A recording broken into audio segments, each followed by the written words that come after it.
అందరికీ నమస్కారం. Welcome to Bharatavarsha talks. ఈరోజు మనతో పాటు ఉన్నారు ఋగ్వేద అధ్యాపకులు, హిందూ ధర్మక్షేత్రం వ్యవస్థాపకులు సంతోష్ కుమార్ ఘనపాటి వారు. వారికి కొన్ని ప్రశ్నలు అడుగుదాం, చాలా ముఖ్యమైనటువంటివి. తద్వారా వారి నుంచి ఎటువంటి సమాధానాలు వస్తాయి, ఎంతమందికి జ్ఞానోదయం కలుగునుందో చూద్దాం. ఆలస్యం చేయకుండా ఇంటర్వ్యూ స్టార్ట్ చేద్దాం. నమస్కారం గురువుగారు. మంగళం మహతో నమస్కారం. ముందుగా నాకు అనిపిస్తూ ఉంది ఏంటంటే, ఇటువంటి ఒరవడి అంటే ఒక ఋగ్వేదము అధ్యయనం చేస్తున్న వాళ్ళు కానీ, వేదాన్ని అధ్యయనం చేస్తున్న వాళ్ళు కానీ, లేదా అర్చక పూజారి ఏదన్నా చూసుకున్న ఒక బ్రాహ్మణ వర్ణము నుంచి ఉన్నటువంటి వారు మీ ధోరణిలో కనిపించడం చాలా అరుదు. ఇంకా చెప్పాలంటే దానికి మీరు ఈ యొక్క కొత్త యుగంలో మీరు దాన్ని స్టార్ట్ చేశారా అనిపిస్తూ ఉంటుంది. మీరు స్వధర్మం పట్ల జ్ఞానాన్ని అభివృద్ధి చేస్తూ ఉంటారు, వేదాన్ని అధ్యయనం చేస్తూ దాంట్లో ఉండేటటువంటి విషయాన్ని చెప్తూ ఉంటారు. అలాగే స్వధర్మం పైన ఎవరైతే కొంతమంది పనిగట్టుకుని మరి దాడి చేస్తూ ఉన్నారో వక్ర భాషలు చెప్పి, వారిని కూడా మీరు ఎండగడుతూ ఉన్నారు. అంటే మీకు ఇతర మతాల పట్ల మీ ఒపీనియన్ ఏంటి, స్వధర్మం పట్ల మీ నిష్ట ఏంటి అనేది నాకు తెలుసుకోవాలనిపిస్తుంది. మొట్టమొదటి విషయం ఏంటంటేనండి, చాలామంది మిస్ అవుతూ ఉన్నటువంటి పాయింట్, ఒక సనాతనుడిగా, ఒక వైదికుడుగా, వేద పండితుడుగా వేరే మతాలకు సంబంధించినటువంటి దేవుళ్లను కానీ, వేరే మతాలకు సంబంధించినటువంటి పవిత్ర గ్రంథాలను కానీ, వేరే మతాలకు సంబంధించినటువంటి ప్రవక్తలను కానీ, వాళ్ళ సమూహాన్ని కానీ, అంటే వాళ్ళ యొక్క జనాభా లేదా వాళ్ళ యొక్క మతంలో ఉన్నటువంటి మతస్థుల్ని కానీ మనం ఎప్పుడూ కామెంట్ చేయకూడదు. మన పని అది కాదు, నా పని అసలే కాదు. కానీ నేను చేస్తున్నది ఏమిటి అని అంటే, వాళ్ళ పని వాళ్ళు చేసుకోకుండా, వాళ్ళ మతంలో ఉన్నటువంటి వాళ్ళ దేవుడి గురించి వాళ్ళ మతంలో ఉన్నవారికి చెప్పడం మానేసి, వేరే ధర్మం అంటే హిందూ ధర్మంలో ఉన్నటువంటి వేదాలు మొదలైనటువంటి గ్రంథాల్లో లేని విషయాలు మా దేవుడి గురించే ఉంది, మా ప్రవక్త గురించే ఉంది అని కళ్ళబొల్లి కబుర్లు చెప్పి హిందువులతో పాటుగా వాళ్ళ మతం వాళ్ళను కూడా వాళ్ళు మోసగిస్తూ ఒక రకమైనటువంటి అన్యాయం చేస్తూ ఉన్నారు. ఇది తప్పు. వాళ్ళు అసత్యం ఆడుతున్నారు. అసత్యాన్ని నేను ఖండిస్తున్నాను. వాళ్ళు వేదంలో లేనిది చెబుతున్నారు, నేను ఉన్నది చెబుతున్నాను. వాళ్ళు చెప్పిన దాన్ని ఖండిస్తూ ఉన్నాను. చిన్న ఉదాహరణ చెబుతాను మీకు. మీ ఇంట్లో బంగారం ఉంది, 1 కేజీ బంగారం ఉందనుకోండి, అంత ఉండదు, ఊరికే చెబుతున్నాను.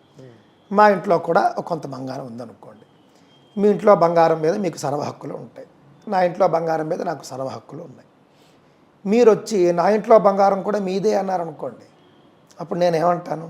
లేదా నేను వచ్చి మీ ఇంట్లో బంగారం కూడా నాదే అన్నాను అనుకోండి, ఏమంటాను? ఇప్పుడు మీ బంగారాన్ని మీరు ఉపయోగించుకున్నప్పుడు, నా బంగారాన్ని నేను ఉపయోగించుకున్నప్పుడు, మీ వస్తువు విలువ మీది, నా వస్తువు విలువ నాది, చక్కగా ఉంటుంది.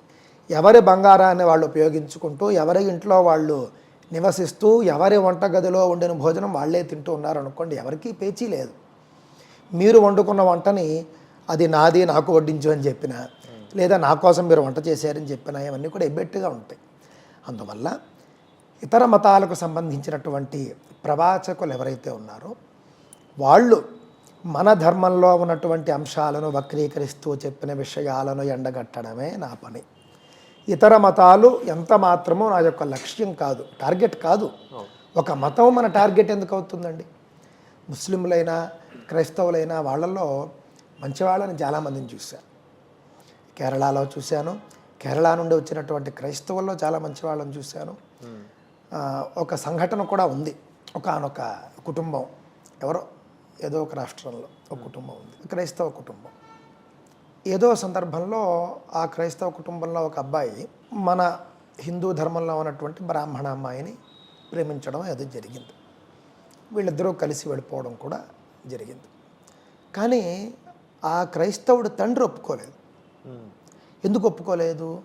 నాయన, మనం బ్రాహ్మణుల జోలికి మనం వెళ్ళొద్దు, అంటే ఆ మాటకు వస్తే హిందువుల జోలికి మనం వెళ్ళడం వద్దు, మన వాళ్ళలోనే బోళ్ళు మంది ఉన్నారు కదా, ఎందుకు ఈ పని చేసావు? మనం సుఖంగా గౌరవంగా జీవిస్తున్నటువంటి కుటుంబం కదా మనది, వద్దు నాన్న, అమ్మాయిని మళ్ళీ దిగబెట్టేసి వచ్చేసి అని చెప్పి పంపించాడు ఆయన. కావున అలాగే ముస్లింల్లో చాలామంది ఉన్నారండి. ముస్లింల్లో కూడా మంచి మంచి వాళ్ళు ఉన్నారు. నా ఛానల్లో ఫాలో అయ్యే వాళ్ళలో కూడా కొంతమంది ఉన్నారు. యాజ్ ఏ ముస్లింగా నేను చెబుతున్నాను అని కామెంట్లు చేసిన వాళ్ళు కూడా ఉన్నారు. అలాగే నాకు పరిచయస్తుల్లో కూడా కొంతమంది ఉన్నారు. అంతెందుకండి, ఇప్పుడు మనం క్యాబ్లు ఎక్కుతాం, మనం తెల్లవారితే క్యాబ్లు ఎక్కినప్పుడు డ్రైవర్లకు ఒకసారి ముస్లింలు వస్తారు, కొంతమంది కంగారు పడతారు, కానీ అందులో మంచివాళ్ళు స్వామి స్వామి అని మాట్లాడేవాళ్ళు ఉంటారు. వేరే రకం వాళ్ళు ఉండొచ్చు కాక, కానీ మంచి వాళ్ళు కూడా ఉన్నారు కదా. కావున ఒక మతాన్నో ఒక మతస్థులనో మనం ఎప్పుడూ టార్గెట్ చేయం. కేవలం నేను ఎందుకు సిరాజ్ రెహమాన్కి సంబంధించి కానీ, అలాగే తాజాగా నేను మాట్లాడబోతూ ఉన్నటువంటి సాంబశివరావు అనేటటువంటి క్రైస్తవ ప్రవాచకుడి విషయం కానీ ఎందుకు చెబుతున్నాను అని అంటే, నీ పని నువ్వు చేసుకుంటే నాకు పేచీ లేదు. ఇప్పుడు లోకంలో కూడా అంతే కదండి, ఒకడు జోలికి ఒకడు వస్తేనే గొడవలు ప్రారంభం అవుతాయి.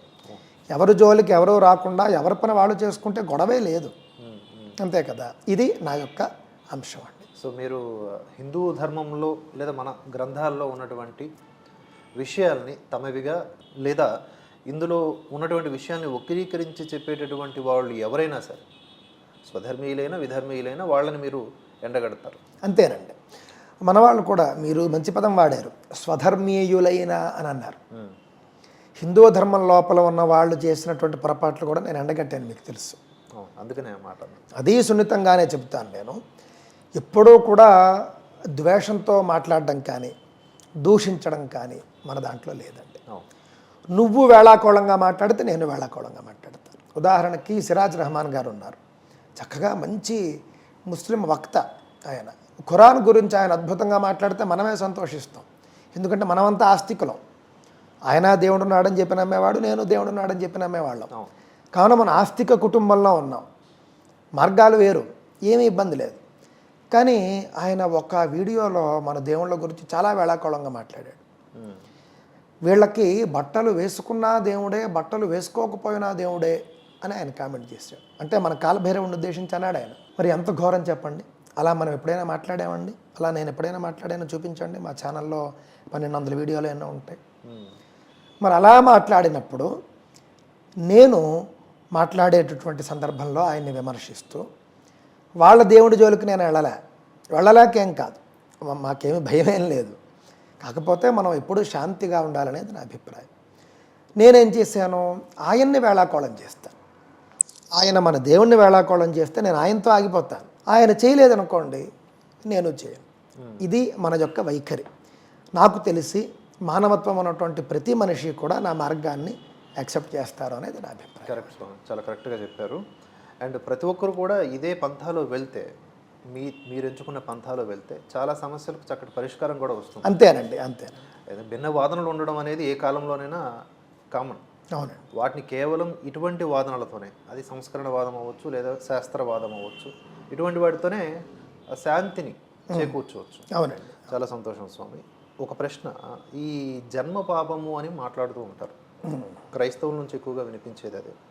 వాళ్ళు పాపము పాపము పాపము అంటే, పుట్టాడు అంటే వాడు పాపాత్ముడే, అక్కడి నుంచి పుట్టుక నుంచి చనిపోయిన వరకు కూడా పాపము. ఈ జన్మ పాపము ఇటువంటివి అంటే మన హిందూ ధర్మంలో కూడా పాపం ఉంటుంది, పుణ్యం ఉంటుంది.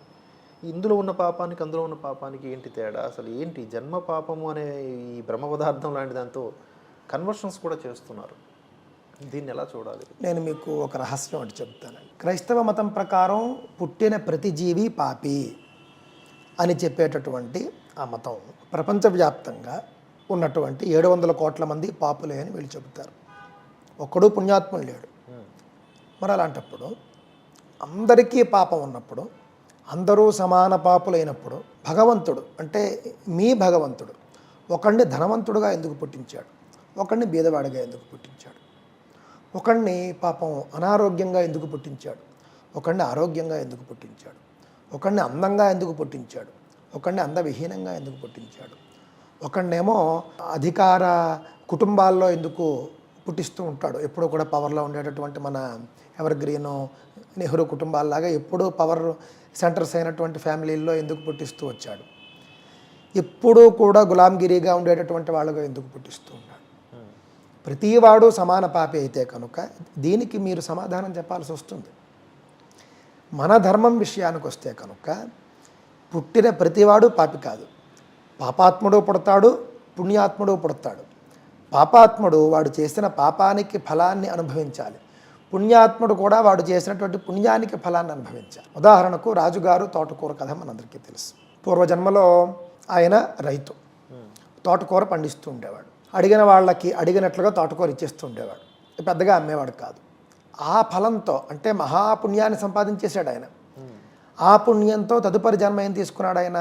మంచి సంపన్న రాజ్యానికి చక్రవర్తి అయిపోయాడు, రాజు అయిపోయాడు. మంచి వైభోగం, తిరుగులేనటువంటి ఆధిపత్యం, బ్రహ్మాండంగా ఉంది వ్యవహారం.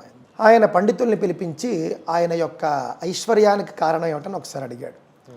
పూర్వజన్మలో మీరు ఈ విధంగా ఒక రైతండి, మీరు తోటకూర పండించేవారు, అడిగిన వాళ్లకు అడిగినట్లుగా మీరు తోటకూర ఇచ్చేశారు, అందుకని మీరు ఇంత ఐశ్వర్యవంతులుగా జన్మించారు అని అంటే, అందులో సూక్ష్మాన్ని తీసుకోకుండా ఏం చేశాడు ఆయన? విరివిగా తోటకూర పంటలు పండించాడు. పండించి అందరికీ అడిగిన వాళ్ళకి తోటకూర ఇవ్వడం మొదలెట్టాడు. మళ్ళీ తదుపరి జన్మ మళ్ళీ రైతుగానే పుట్టాడు. ఇదేమిటి అని రైతు జన్మలో అతను విస్తుపోయినప్పుడు ఒక సిద్ధుడు వచ్చి, నీ దగ్గర తోటకూర మాత్రమే ఉన్నప్పుడు నువ్వు తోటకూర దానం చేస్తావు, రాజుగా నీ వద్ద బంగారం, వెండి, మణులు, మాణిక్యాలు, రత్నాలు ఉన్నప్పుడు నువ్వు అవి దానం చేయాలి. నీ దగ్గర ఏది ఉంటే అది దానం చేయాలి. రాజుగా ఉన్నప్పుడు కూడా నువ్వు తోటకూర చేసావు కాబట్టి నీకు తోటకూరే మళ్ళీ ఇచ్చాడు భగవంతుడు అని సందేశం ఇస్తారండి. ఇక్కడ మనకేమర్థమవుతోంది? అతను మొదట రైతుగా చేసినటువంటి పుణ్యాన్ని అనుభవించడానికి రాజుగా పుట్టాడు. రాజుగా చేసినటువంటి పాపాన్ని లేదా కాస్త పుణ్యాన్ని అనుభవించడానికి మళ్ళీ రైతుగా జన్మనెత్తాడు. ఇక్కడ మనకి రాజు చేసినటువంటి పుణ్యమే ఎక్కువగా కనిపిస్తుంది. కావున పుట్టినవాడు పుణ్యాత్ముడు, పుట్టినవాడు పాపాత్ముడు కూడా ఉంటాడు. సంపూర్ణ పుణ్యాత్ములు కూడా ఉంటారు. 100కి 100% పుణ్యాత్ములు కూడా మళ్ళీ పుడతారు. మన సనాతన ధర్మం ప్రకారం మనం చూసుకుంటే కనుక దేనైనా అనుభవించాల్సిందే కాబట్టి అంతే కదా. ఇప్పుడు పాపపుణ్యాలు రెండూ అనుభవించాలి. అందువల్ల అంటే పుణ్యం కొంత ఏమో స్వర్గంలో అనుభవించడం ఉంటుంది, కొంత మళ్ళీ జన్మ తీసుకుని అనుభవించడం ఉంటుంది. ఇదంతా కూడా అదొక పెద్ద సిద్ధాంతం. కానీ నేను చెప్తున్నటువంటి డైరెక్ట్ పాయింట్ ఏంటి అని అంటే, పుట్టిన ప్రతివాడు పాపి అని మీరు చెప్పే పక్షంలో అందరూ పాపలైనప్పుడు అందరూ సమానంగా పుట్టాలి కదా. ఎందుకు హెచ్చు తగ్గులు ఎందుకు ఉన్నాయి ప్రపంచంలో అనే దానికి వాళ్ళు సమాధానం చెప్పాల్సి ఉంటుంది. మన ధర్మంలో స్పష్టమైన సమాధానం ఉంది. నువ్వు చేసుకున్న పుణ్యాన్ని బట్టి జన్మ, పాపాన్ని బట్టి జన్మ. అందరూ పుణ్యాత్ములు కాదు, అందరూ పాపాత్ములు కాదు. ఇది నా యొక్క క్లారిఫికేషన్. ఈ రెండు శూన్యమైనప్పుడు మాత్రమే మోక్షము అనేది ఉంటుంది. అంతేనండి. అప్పుడు రెండిటి నుండి విముక్తి పొందాలి వాళ్ళు. పుణ్యం ఎక్కువైపోయినా కష్టమే, అది అనుభవించడానికి మళ్ళీ పుట్టాలి. పుణ్యంతో కూడా వాళ్ళకి మోక్షం రాదు. పాపపుణ్య రహిత స్థితికి వాళ్ళు వచ్చేయాలి. ఇదే మనకు పరశురాముడి విషయంలో కూడా మనకు కనిపిస్తుంది.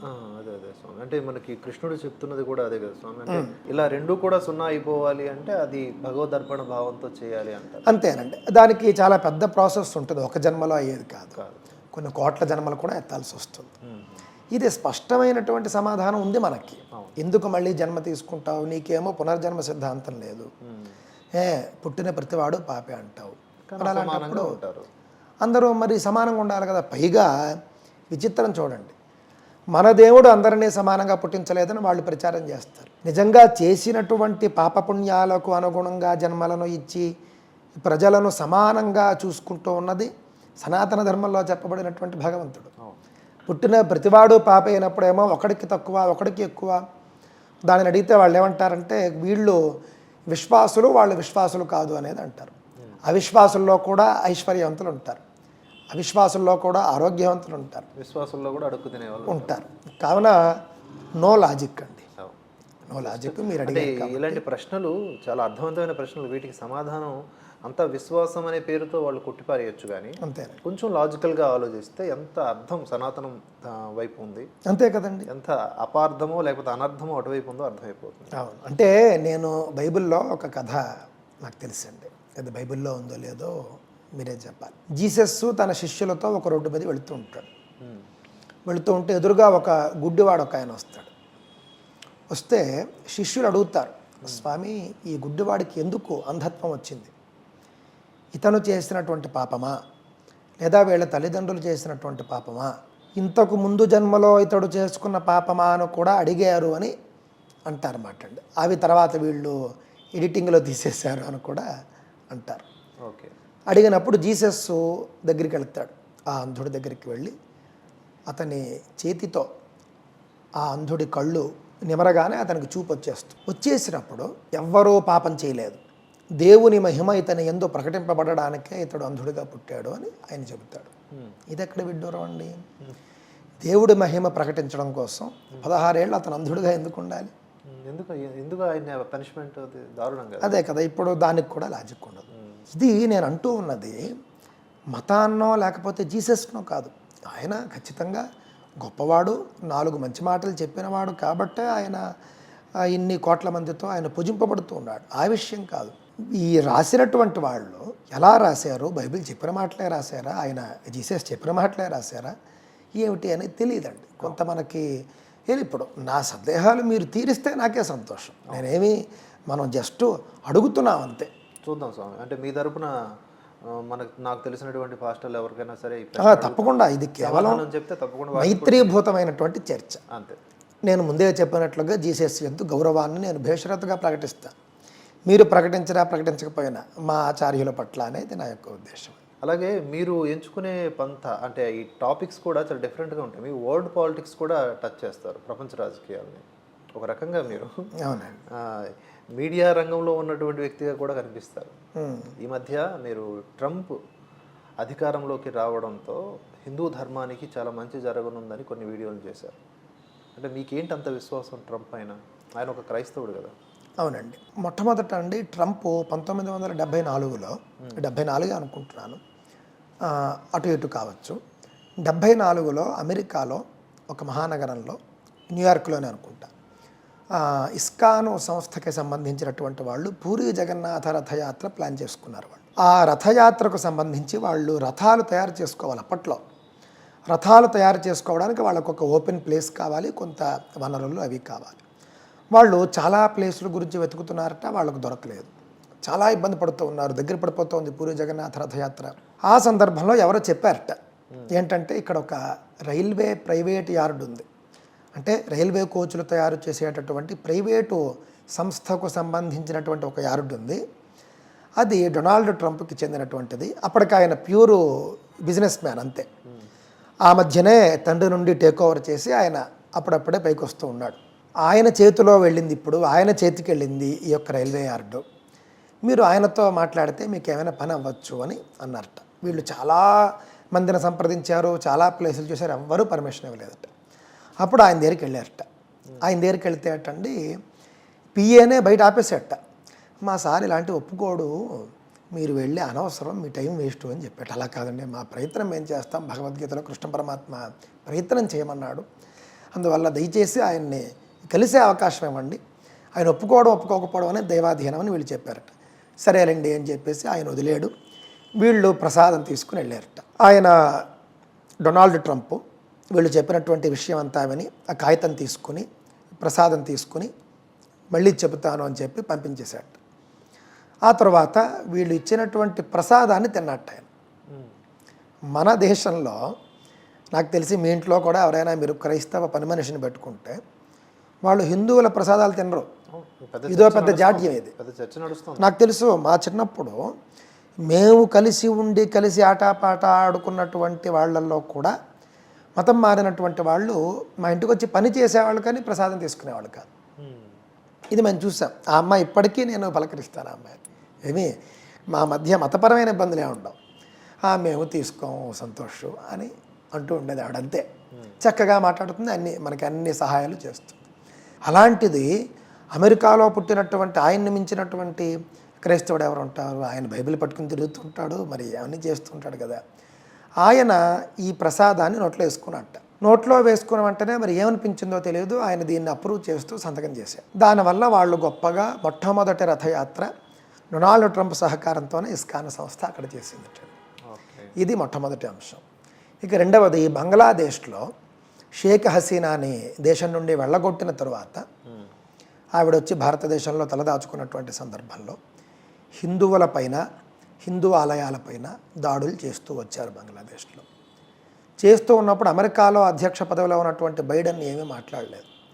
ఉపాధ్యక్ష పదవిలో ఉన్నటువంటి, ఒకవేళ గెలిస్తే అధ్యక్షురాలు అవుతుంది అని అందరూ నమ్మినటువంటి కమలమ్మ కూడా ఏమీ మాట్లాడినటువంటి సందర్భం లేదు. పైగా ఆవిడ భారతీయ మూలాలు ఉన్నది, మనల్ని ఏదో ఉద్ధరించేస్తుంది అని మీడియా ఓదరగొట్టింది. ఆవిడ కూడా ఏమీ మాట్లాడింది లేదు. కానీ డొనాల్డ్ ట్రంప్ మాట్లాడాడు.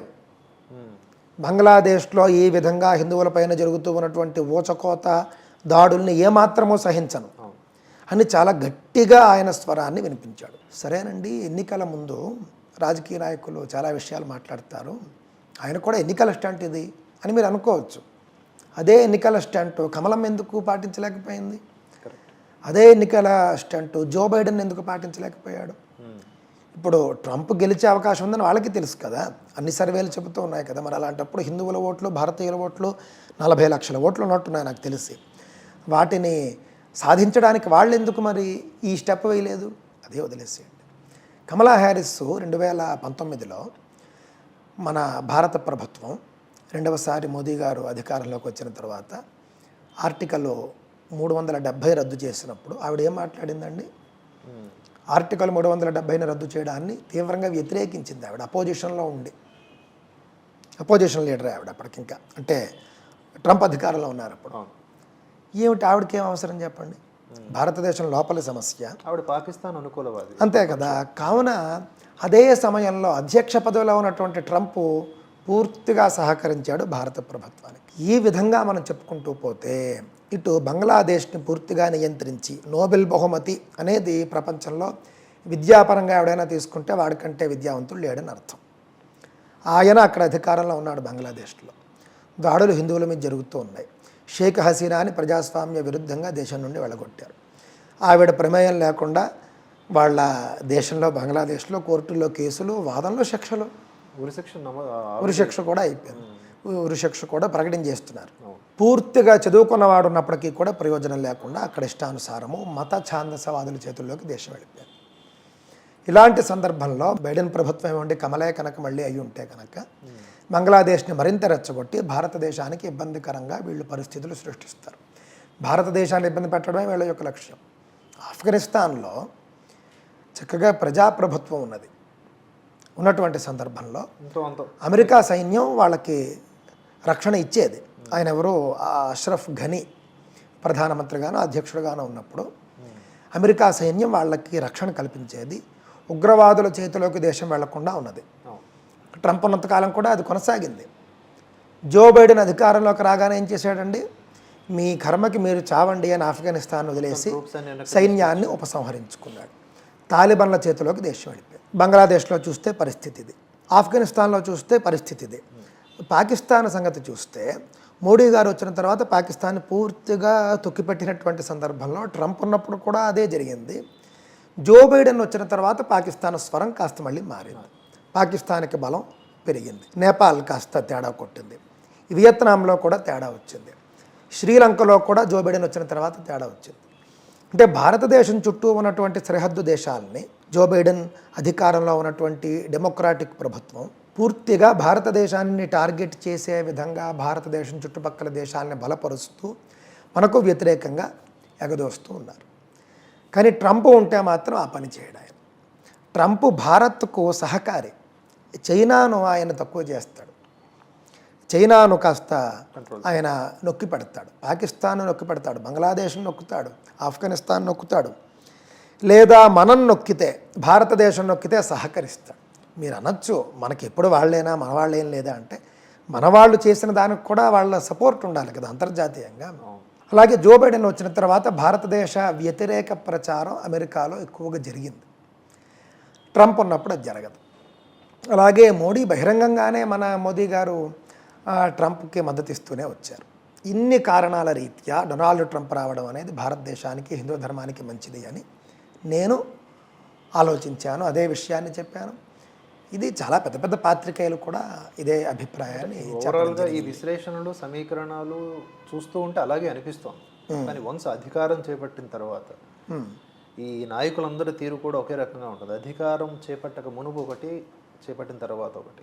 బట్ ట్రంప్ గనక మీరు మీ కోణంలో గనక ఆయన ప్రచారం కొనసాగిస్తే, అన్ని మతాల పట్ల యథార్థంగా బిహేవ్ చేస్తే చక్కగా మనకు కూడా అనుకూల ఫలితాలు ఉంటాయి. అంతేకాదండి, ఇంకొక విషయం మీకు చెప్పడం మర్చిపోయాను.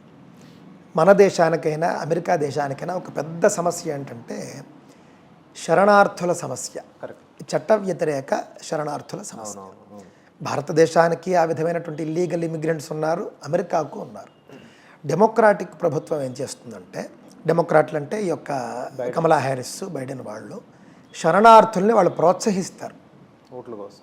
అందువల్లనే మొన్నటి ఎన్నికల ఫలితాలు మీరు చూస్తే కనుక ఓటర్ ఐడి లేదా అమెరికా పౌరుడిగా గుర్తింపు కార్డు అడిగేటటువంటి రాష్ట్రాల్లో మొత్తం ట్రంప్ గెలిచాట. ఓటర్ ఐడి కానీ ఏ విధమైనటువంటి గుర్తింపు లేకుండా ఓటు వేయచ్చు అనే రాష్ట్రాల్లో కమలా హ్యారిస్ గెలిచింది. ఇక్కడ అర్థమైపోవటం లేదా? శరణార్థుల ఓటు బ్యాంకు వాళ్ళది. కావున డెమోక్రాట్లు శరణార్థుల్ని ప్రోత్సహిస్తారు. వాళ్ళు రోహింగ్యాలే కావచ్చు, మరొకరే కావచ్చు. కానీ ట్రంప్ శరణార్థుల్ని తీవ్రంగా వ్యతిరేకిస్తాడు. వాళ్ళ వల్లే దేశంలో అశాంతి అని. భారతదేశంలో కూడా ఎన్ఆర్సీ, సిఏఏ వంటి చట్టాలు శరణార్థులకు వ్యతిరేకంగా తెచ్చినటువంటివి. అంటే చట్ట వ్యతిరేక శరణార్థులు, రోహింగ్యాలు మొదలైనటువంటి అరాచక వ్యక్తులకి సంబంధించినటువంటివి.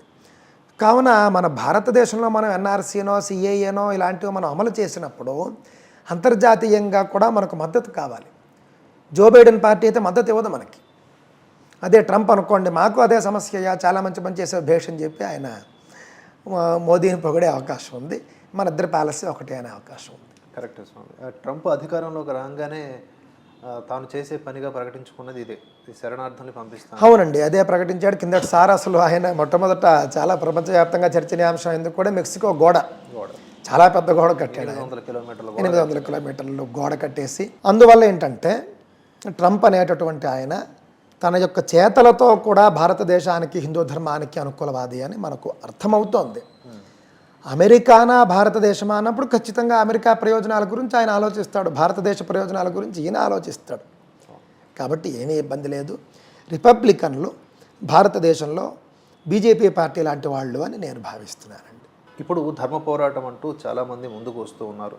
ముఖ్యంగా యూత్ తమ స్వధర్మం కోసం ఏదో ఒకటి చేయాలి, ఇన్నాళ్ళు ఓహో ఇదా జరిగింది అని కొంత తెలుసుకొని 10 మందికి తెలియజెప్పాలని ముందుకు వస్తూ ఉన్నారు. కానీ అలా వస్తున్న వారి సంఖ్య మరీ గణనీయంగా ఏం గొప్పగా ఏం లేదు. కానీ వస్తున్న వారి సంఖ్య చూస్తుంటే ఇంతకు ముందుతో పోలిస్తే సంతోషమే. కానీ వాళ్ళకి ఎక్కువగా ఆటంకాలు, అవరోధాలు ఎదురవుతూ ఉన్నాయి. ఏంటి అంటే చాలామంది అంటున్నారు, అరే ధర్మానికి పోతే దారి లేదురా, మంచికి పోతే టైం కాదురా, ఇది మునిగిపోతాంరా, ఇలాంటి సామెతలు వల్లవేసే పరిస్థితి వస్తుంది. ఎందుకు ధర్మం కోసం పోరాడే వారికి ఎన్ని కష్టాలు వస్తున్నాయి, ఏం లోపం ఉంది అనేది నా ప్రశ్న. చాలామంది హిందూ ధర్మం గురించి పోరాడడము అని పాపం ముందుకు వచ్చి పోరాడుతూ ఉంటారు. కానీ వీళ్ళు దైవశక్తిని ఎంతవరకు వీళ్ళు సంపాదించుకుంటున్నారనేది తెలియదు. దాందే ఉందయ్యా, మనం ధర్మం గురించి పోరాడితే భగవంతుడే మనకు వచ్చి సహకరిస్తాడు, మనం ఇంకా భగవంతుడిని పూజించక్కర్లేదు అనుకోకూడదండి. మీకు మహాభారతమే ఉదాహరణ, రామాయణమే ఉదాహరణ. మహాభారతంలో ధర్మరాజు, అర్జునుడు వీళ్ళు తపస్సులు చేశారు, వీళ్ళు యజ్ఞాలు చేశారు, రోజువారీ అగ్నిహోత్రాలు, పూజలు, పురస్కారాలు, వ్రతాలు అన్నీ చేసేవారు. వీళ్ళు తపస్సు చేసేవారు. దుర్యోధనాదులు తపస్సులు చేసేవారు, పూజలు చేసేవారు. దుర్యోధనుడు గురించి కూడా ఉన్నప్పుడు మనకి భారతంలో అగ్నిహోత్రాలు చేశాడు, వ్రతాలు చేశాడు, ఇవన్నీ ఉంటాయి. ఇరు వర్గాల వాళ్ళు కూడా దైవ పూజకు సంబంధించినటువంటి దైవశక్తిని సంపాదించుకోవడానికి కావలసినటువంటి అన్ని కర్మలు కూడా ఇరు వర్గాల వాళ్ళు చేసి, ఇరు వర్గాల వద్ద కూడా సమానమైనటువంటి దైవశక్తి ఉన్నప్పుడు ఎవరి వద్ద ధర్మం ఉంటే వాళ్ళు గెలిచారు. అప్పటికీ కూడా సైంధవుడు పాండవులంతటి వాళ్ళని ఆపగలిగి అభిమన్యుడి యొక్క మరణానికి కారణమయ్యాడు అని అంటే ఎందుకు అయ్యాడు? సైంధవుడు తపస్సు చేశాడు శివుడి కోసం, ఆయన ఒక వరం ఇచ్చాడు. కావున ఎవ్వరూ కూడా తపస్సును విడిచిపెట్టకూడదు. మీరు దైవాన్ని అసలు మీరు అడగట్లేదు.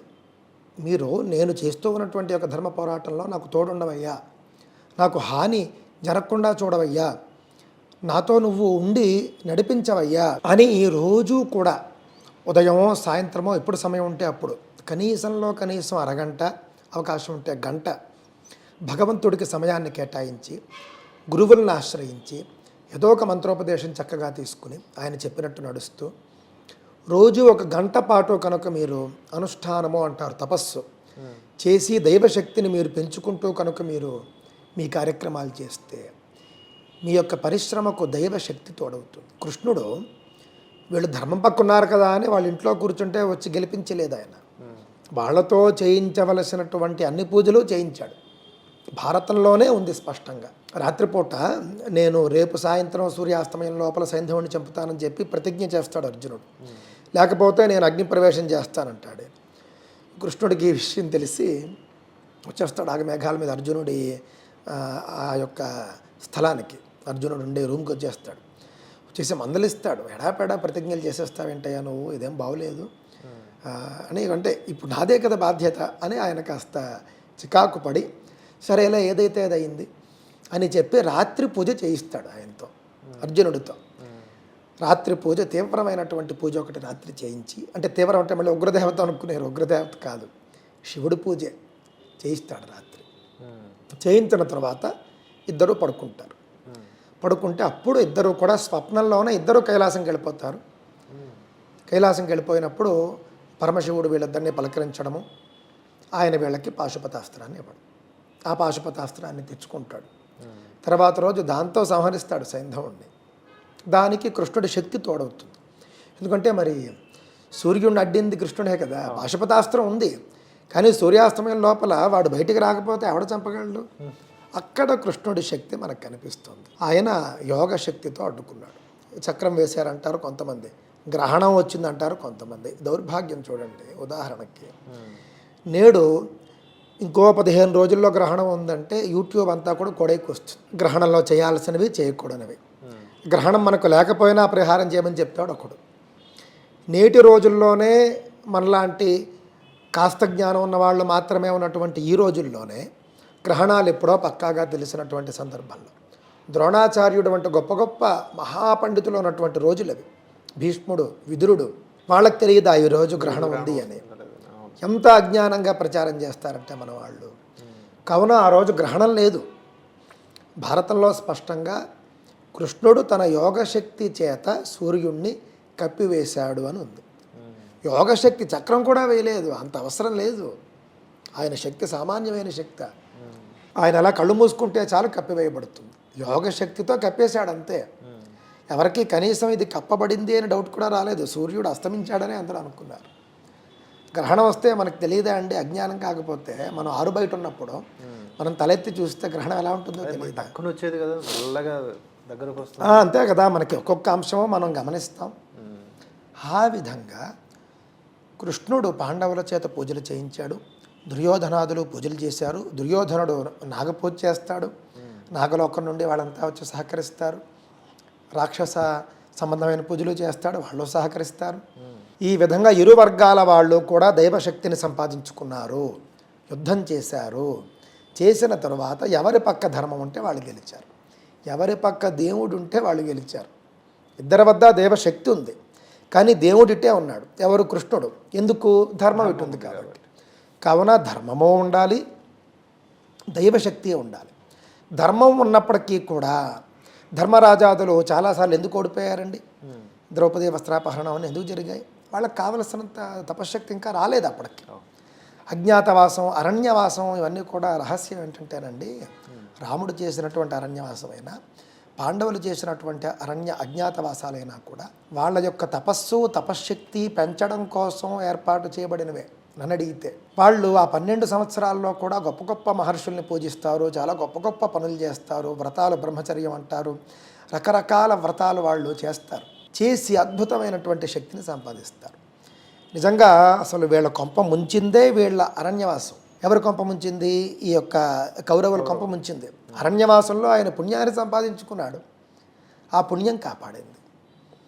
కావున మనతో పాటు మనకు ఆతృత ఉన్నా, మనకు ఎంత సంకల్ప బలం ఉన్నా, మనం ఎంత ధర్మంగా ఉన్నా దైవశక్తి ఉండాలి.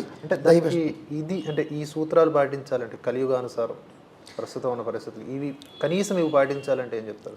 అంటే వీలైనంత అండి కొంచెం చెప్తే అందరికీ హాస్యాస్పదంగా అనిపించవచ్చు. ఈ లోకంలో మాటలు కాదు, ఈ యుగంలో మాటలు కాదు మీరు మాట్లాడుతున్నారు అని కొంతమంది అనుకోవచ్చు. కానీ ముఖ్యంగా సత్యవ్రతం ఒకటి మనం తీసుకుంటే మంచిదండి. నిజమే మాట్లాడాలి. ఎందుకంటే తప్పదు అన్నప్పుడు మీరు అసత్యం మాట్లాడడం వేరు, ఏదో ఆపత్ సమయం అంటారు మాట్లాడడం వేరు. చీటికి మాటికి అబద్ధాలు ఆడేయడం, వస్తానని చెప్పి రాకపోవడం, ఇలాగా మాట మీద నిలబడకపోవడం, సత్యానికి దూరంగా ఉండడం కూడా మన యొక్క పుణ్యాన్ని హరించి వేస్తుంది. అది ఒకటి ముఖ్యంగా పెట్టుకోవాలి. కావున సాధ్యమైనంత మేరకు సత్యవ్రతం తీసుకోండి ఒకటి. రెండవది, ఏదైనా ఒక మంత్రమో దైవమో ఇష్టదైవాన్ని పట్టుకుని ఆ దైవానికి సంబంధించినటువంటి ఒక మంత్రం, స్తోత్రాలు నిరంతరము అత్యధికంగా పారాయణ చేస్తూ ఉండండి. మంత్ర జపం, సమయం దొరికిన స్తోత్ర పారాయణ. అదేవిధంగా కార్తీక సోమవారాలని, శ్రావణ శనివారాలని, ఏకాదశులని వ్రతాలు చేయండి. కలియుగంలో ఏకాదశి వ్రతం చాలా గొప్పది. ఏకాదశి వ్రతం చేయండి, అద్భుతమైనటువంటి ఫలం వస్తుంది. ఇలాగ ఏదో ఒక మార్గాన్ని తీసుకోండి. మీలాంటి హిందుత్వవాదులు, ధర్మం గురించి పోరాడేవారు ఎవరున్నా కూడా, పోనీ నన్ను సంప్రదించినా కూడా వ్యక్తిగతంగా వాళ్లకు సూట్ అయ్యేటటువంటి ఉపాసన నేను చెబుతాను. తప్పక అది చేసి దైవ బలంతో కలిసి ధర్మ పోరాటం చేయండి, తప్పక విజయం సాధిస్తారు. చిన్న చిన్న సమస్యలు వచ్చినా కూడా బయటపడతారు, ఏమీ ఇబ్బంది లేదు. చాలా సంతోషం స్వామి. ఇంకా రానున్న రోజుల్లో మరిన్ని విషయాలు మీ ద్వారా నేను మన భరతవర్ష ప్రేక్షకులకు తెలియజేయాలనుకుంటున్నాను. ఇప్పటికైతే మీ సమయాన్ని వెచ్చించినందుకు ధన్యవాదాలు. చాలా సంతోషం అండి. సమస్త సన్మంగళాన్ని భవంతు. స్వస్తి. ఇది ఇవాల్టి భరతవర్ష టాక్స్. మరొక ఎపిసోడ్తో మళ్ళీ కలుసుకుందాం. Keep watching. జై హింద్, జై భారత్.